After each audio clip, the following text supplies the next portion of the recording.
क्यों 300 बोले? तो एक और मिनिस्टर बोला नहीं 400। क्या कोई चौक की मार्केट से पान खरीदते? 250, 300 में एक टोकरा दे दे, 400 में एक टोकरा दे दे। हमारा मौक़िफ़ ये है कि आपने कहा ठीक है, मगर आप जो है रोटी सेक रहे हैं, रोटी सेक रहे हैं। हिंदुस्तान के वजीर आजम बोलते मेरा 56 इंच का सीना है, वो सीना नहीं है, टाई टाई हो गए आप चाइना के सामने। मसूद अजहर को बोले थे कि इसको टेररिस्ट बनाएंगे शैतान को, चीन बोला नहीं मैं ब्लॉक कर देता हूं। आप क्या करें बताओ वजीर आजम, आप कुछ नहीं कर सके। आप अंकल ट्रंप को इतना लपटे, इतना लपटे, इतना लपटे, उन्हें भी बोला रे क्या तो भी क्या घर में नहीं है, मेरे को भी लपटना ही। मेरे से लोग आके पूछे देखे कैसा मिली अंकल ट्रंप से, मिला हाँ ऐसी होता, घर में नहीं रहे तो बाहर लपटते। नहीं मजाक कर रहा हूं मैं, कोई वो सीरियस न खोलो आप। मीडिया को भी बोल रहा हूं ज्यादा न को चलाओ। कि नवाज शरीफ की अम्मा के पहरा पड़ेगा क्यों? अम्मा ये नहीं मालूम था इतना। मैंने हमको लटों से मारे पाकिस्तान, भाग इनू गए सो इनू खुद चले गए बगैर बुलाए इनू। अब आप बताइए क्या इनकी पॉलिसी है? अरे क्या पॉलिसी है? कल पाकिस्तान का कौमी दिन था, हमारा तो 26 जनवरी। कल पाकिस्तान का कौमी दिन था, तो पाकिस्तान के सफीर ने मुख्तलिफ लोगों को दावत दी, तो लोग जा रहे, तो मोदी क्या करे, एक आदमी को रखे वहां पे। अच्छा आपका नाम ये है? अच्छा हाँ, आपको मालूम हिंदुस्तान की हुकूमत पाकिस्तान का बायकॉट कर रही है, आप भी नहीं गए तो अच्छा है, अपने जमीर पर फैसला करो आप। पांच लोग बोले अरे भाई सही है, उन्होंने पुलवामा में ऐसा उन्होंने करे, हम चले जाएंगे। 5 लोग चले गए, मगर 2 घंटे के अंदर एक नया इंकशाफ हुआ। इमरान खान बोल रहे कि मोदी मेरे को मुबारकबाद दे रहे। क्या सियासत है पाशा आपकी? अरे ये तो कोई देरुशारी भी नहीं बोल रहा है इसको। एक तरफ आप रोक रहे लोगों को, दूसरी तरफ उसको मुबारकबाद दे रहे, आपको मुबारकबाद दे रहा हूं। अरे कुछ तो ठहराव रखो। ये थाली में क्या बैगन इधर गिर रहा, उधर गिर रहा, इधर गिर रहा, उधर गिर रहा। एक पॉलिसी रखना। हम एक की पीठ पकड़ लेते हम लोग, पकड़ा तो छोड़ते नहीं, उसके साथ आपकी पकड़ लिया छोड़ते नहीं। आप देखे तो एक तरफ मुबारकबाद दे रहे, दूसरी तरफ आप बोल रहे मत जाओ, मैं आदमी खड़ा करके। क्या है भाई, ये मुल्क को चलाने का तरीका है? ये खारजा पॉलिसी आपकी है? मेरे भाई हर महाज पर हुकूमत नाकाम। कौन कौन सी बात आपके सामने रखूं? 500 की 1000 की नोट गायब करे, सबसे ज्यादा नुकसान हिंदुस्तान के गरीबों को पहुंचा। सबसे ज्यादा नुकसान वो जो कैश पर कारोबार करने वाले लोग थे, बर्बाद हो गए 6-8 महीने तक। जीएसटी का इतलाक गलत हुआ, जीएसटी के नाम पर लोग परेशान। हर महाज पर हुकूमत नाकाम। और बोलते मैं नौकरी दिया, काहे की नौकरी दिए भाई? आप तो नौकरी उन लोगों को दिए कि जाओ गाय के नाम पर मारो और कहो कि पाकिस्तान भाग जाओ। मेरे अजीज दोस्तों और बुजुर्गों, ये हुकूमत हर महाज पर नाकाम। अब रहा सवाल कांग्रेस का, क्या है कांग्रेस? सब घर छोड़ के भाग रहे, भाग रहे, भाग रहे। कोई नहीं रहना चाह रहा कांग्रेस का, इनका घर खाली हो गया पूरा। हर आदमी कोई ना कोई फोन करता मेरे को, असद साहब कब मिलने आओ? मेरा क्यों भाई साहब, किस खुशी में? नहीं आपसे मिले तो मालूम होता जरा, रास्ता मिलता कहते एंट्री का केसीआर के पास। मैंने कहा मेरे घर को आए तो मिलता। मिला आओ, अपना रास्ता सिराते मुस्तकीम का इतवार को लेके जाता हूं मैं, लाइटर वेन में जो बोलते ना। मगर अंकल ट्रंप कुछ नहीं करे आप। चीन बोला नहीं सुनता मैं। आप वुहान समिट करें, क्या हुआ वुहान समिट का? क्या बोलते मोदी हुकूमत? नहीं हम सब्र से काम लेंगे चीन के बारे में। अच्छा सब्र से काम लेंगे, माने वो जैसे शयातीन अब साजिश करेंगे हिंदुस्तान के खिलाफ दोबारा बम ब्लास्ट करने की। जब तक आप सब्र करेंगे, कहां गए आपके बड़े बड़े बातें? एक सर का जवाब घर में घुस के वो करेंगे, फ्रंट फुट पे खेलेंगे।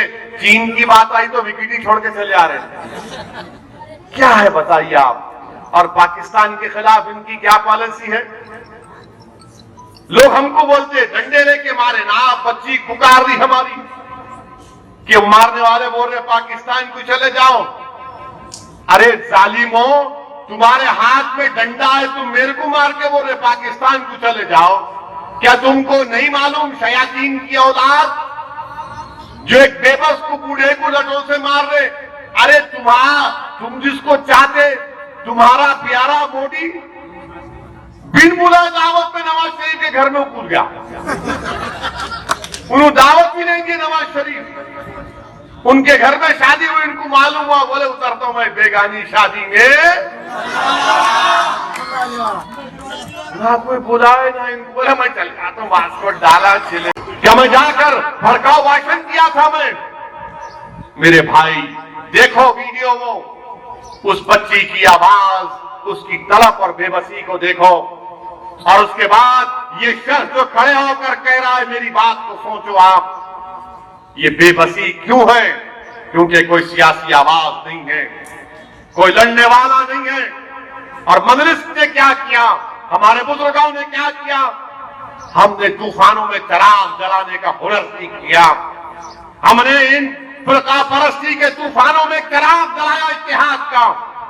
हमने आरएसएस के संघ परिवार के जुल्म के तूफानों में चिराग को जलाया कि हम मुत्तहिद रहेंगे, अब जमहूरियत में हिस्सा लेंगे।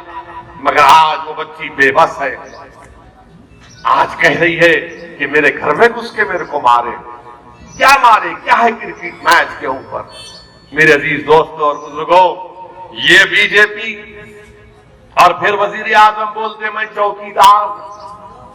समझौता ट्रेन का बम ब्लास्ट हुआ, पाकिस्तानी मारे गए, हिंदुस्तानी मारे गए, 25 हिंदुस्तान के लोग मारे गए। मक्का मस्जिद का बम ब्लास्ट हुआ, 9 लोग मारे गए। ख्वाजा अजमेरी के आस्थाने में बम ब्लास्ट हुआ, हकीम पेट का रहने वाला उसमें शहीद हो गया। ये तमाम बम ब्लास्ट के केसेस में असीमानंद का नाम एक वक्त में आरएसएस से वाबस्ता था। किसको मुकदमा दिए? उस शख्स को वकील बनाए जिसने जिंदगी में अपना कोई क्रिमिनल केस नहीं लड़ा। एनआईए ने उसको वकील बनाया। समझौता ब्लास्ट होता है, अपील नहीं करते। राजनाथ सिंह होम मिनिस्टर ने कहा कि हम अपील हरगिज नहीं करेंगे।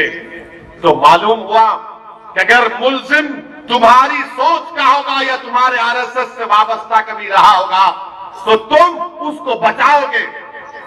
मरने वाले जो टेररिज्म में मर गए उसकी फिक्र नहीं है, तो फिर किसने किया मक्का मस्जिद का बम ब्लास्ट? क्या शयातीन आए थे? जिन्नात आकर किए? क्या समझौता में जिन्नात आकर बम ब्लास्ट किए? किसने किया? फिर हम जानना चाहते हैं हिंदुस्तान के वजीर आजम, अगर तुम चौकीदार हो, अगर तुम्हारे सीने में धड़कता हुआ दिल है, तो मरने वाले उनके खानदान तुमसे पूछ रहे हैं मिस्टर मोदी, बताओ मेरे बाप को, मेरे बेटे को किसने मारा? कौन जिम्मेदार है इसका? एनआईए आपकी है ना। 5 साल एनआईए ने क्या किया? फिर इंतजार कर रहे थे कि जजमेंट आ जाए। ये इसीलिए तो कह रहा हूं कि जमहूरियत के इदारों को कमजोर ये कर रही है बीजेपी की हुकूमत। मेरे अजीज दोस्तों और बुजुर्गों, फिर हिंदुस्तान के वजीर आजम बालाकोट में हमारी एयरफोर्स ने बम गिराया। मैंने कहा बहुत अच्छा, हम के वजीर आजम बालाकोट में हमारी एयरफोर्स ने बम गिराया। मैंने कहा बहुत अच्छा, हम साथ हैं। हिंदुस्तान के वजारत खारजा के सेक्रेटरी ने आकर बयान दिया, हमने कहा बहुत अच्छा है। एयरफोर्स के चीफ ने आकर कहा, हमने कहा हम साथ हैं। मगर उसके बाद हम क्या देखते हैं?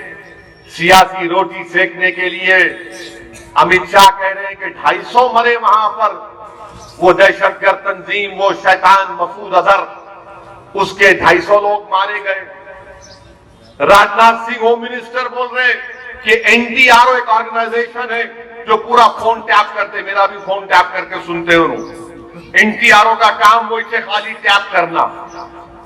बहुत सुने होंगे मगर अल्हम्दुलिल्लाह उनको मालूम होगा कि अपने एक ही से दो नहीं है। एनटीआरओ का राजनाथ सिंह बोले कि एनटीआरओ ने वहां पर देखा कि बम गिरने से पहले 300 सेल फोन के लाइट थे, बम गिरते ही 300 गायब।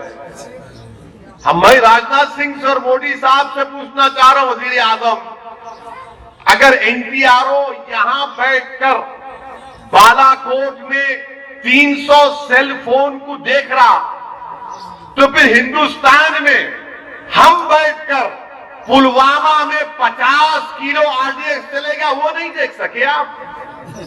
क्या दिमाग है भाई मोदी आपका, वाह। या क्यों अब खत्म ही इनके पास, अब कुछ भी नहीं है, टाइम टाइम हो गए पूरे हो। मतलब क्या नहीं, अरे कांग्रेस का कुछ भी नहीं है। अब खाली अब आएंगे इलेक्शन, जैसा इलेक्शन आता माशाल्लाह ऑटो का मीटर डाल देते मुखालिफिन मजलिस। बस इनको इलेक्शन आया तो लगता है भाई चलो अपना एक 15 दिन का 1 महीने का इंतजाम हो गया, पैसे मिल जाएंगे। बहरहाल मेरे अजीज दोस्तों और बुजुर्गों, हैदराबाद की पार्लियामेंट की सीट आपकी है, आपकी आवाज है, आपकी पहचान है, हमारे बुजुर्गों की मेहनत और कुर्बानियों की पहचान है, जिन्होंने मेहनतें की, कुर्बानियां दी, जेल की सोबतों को बर्दाश्त किया। इसीलिए मैं आपसे अर्ज कर रहा हूं कि पोलिंग परसेंटेज बढ़ाओ। पोलिंग परसेंटेज बाबा नगर में क्यों 45 होता भाई? क्या ये हमारे लिए अच्छी बात है कि हमारा पोलिंग परसेंटेज 80% होना चाहिए? अरे कम से कम ये पार्लियामेंट का इलेक्शन है, हिंदुस्तान की पार्लियामेंट में मोदी और कांग्रेस के खिलाफ कोई आपका नुमाइंदा खड़े होकर मुकाबला करना है तो आपको अपना पोलिंग परसेंटेज बढ़ाना पड़ेगा। जुमेरात का दिन है, सुबह सुबह निकलिए, वोट डालिए, दबा के डालिए, सबको कहिए कि वोट डालो, अपनी जमहूरियत को मजबूत करो, अपनी पार्टी को कामयाब करिए। और मुझे पूरी उम्मीद है कि पूरे हाफिजाबाद नगर में कम से कम 90% पोलिंग होगी। मैं इस उम्मीद से आपको रुखसत दे रहा हूं। शुक्रिया खुदा। इसके नीचे हिंदुस्तान में पुलवामा में 50 किलो आरडीएक्स चले गया, वो नहीं देखे आप? आंख बंद कर लिए क्या? सो गए थे? बिरयानी खा लिए थे क्या? हो सकता बड़े की बिरयानी खा के डकार देकर सो गए होंगे। नहीं कुछ तो होगा ना भाई। जब आप बम गिराए तो बोल रहे हम 300 सेल फोन थे, यहाँ वहां आरडीएक्स चले गया, 40 लोग मारे गए हमारे, उसका कोई बोले नहीं मालूम, कुछ नहीं मालूम। फिर एक इनका एग्रीकल्चर मिनिस्टर बोलता बिहार में, अमित शाह 250 तूने बोला, बात 250 बोले तो मैं 300 बोलता हूं।